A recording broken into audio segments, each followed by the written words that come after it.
وابتغ فیما آتاک اللہ الدار الآخرہ ولا تنسى نصیبک من الدنیا واحسن کما احسن اللہ ولا تبغ الفساد فی الارض. 4 ہدایتیں دی تھی قارون کو. ایک یہ کہ ابتغ فیما آتاک اللہ الدار الآخرہ، تجھے تو کچھ اللہ نے دیا ہے اس کے ذریعے تو آخرت کا گھر تلاش کر. دنیا میں جو دولت تجھے دی ہے اس دولت کے ذریعے اپنی آخرت کو بہتر بنا. ابتغ فیما آتاک اللہ الدار الآخرہ. اور ساتھ میں کیا خوبصورت بات کہہ دی کہ ولا تنسى نصیبک من الدنیا. ہم جو کہہ رہے ہیں کہ دنیا کی جو دولت ہے اس کو آخرت کا ذریعہ بنا، اس کا مطلب یہ نہیں کہ دنیا چھوڑ کے بیٹھ جا، بلکہ ولا تنسى نصیبک من الدنیا. دنیا میں جو اللہ نے تجھے دیا ہے، نصیب تیرا ہے، اس کو بھول نہیں، وہ بھی حاصل کر جائز حلال طریقے. ولا تنسى نصیبک من الدنیا واحسن کما احسن اللہ الیک. اور جیسے اللہ نے تیرے ساتھ احسان کیا کہ اتنی بڑی دولت دے دی تجھے، تو ایسا ہی تو دوسروں کے ساتھ بھی احسان کر. احسن کما احسن اللہ علیہ بلا تبغ الفساد فی الارض. اور زمین میں فساد پھیلانے کی کوشش نہ کر.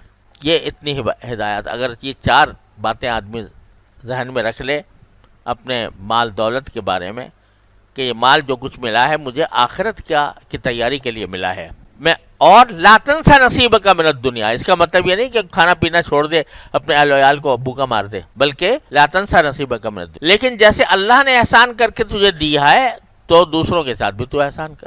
اور بلا تبغ الفساد فی الارض، زمین کے اندر فساد نہ پھیلا. یعنی جب دولت کو انسان مقصود بنا لیتا ہے، مقصود زندگی بنا لیتا ہے اور سمجھتا ہے کہ میرے اپنے ہنر سے جو کچھ حاصل ہوا ہے، انما اوتیت علی علم عندی، تو لازماً وہ زمین میں فساد کا سبب بن.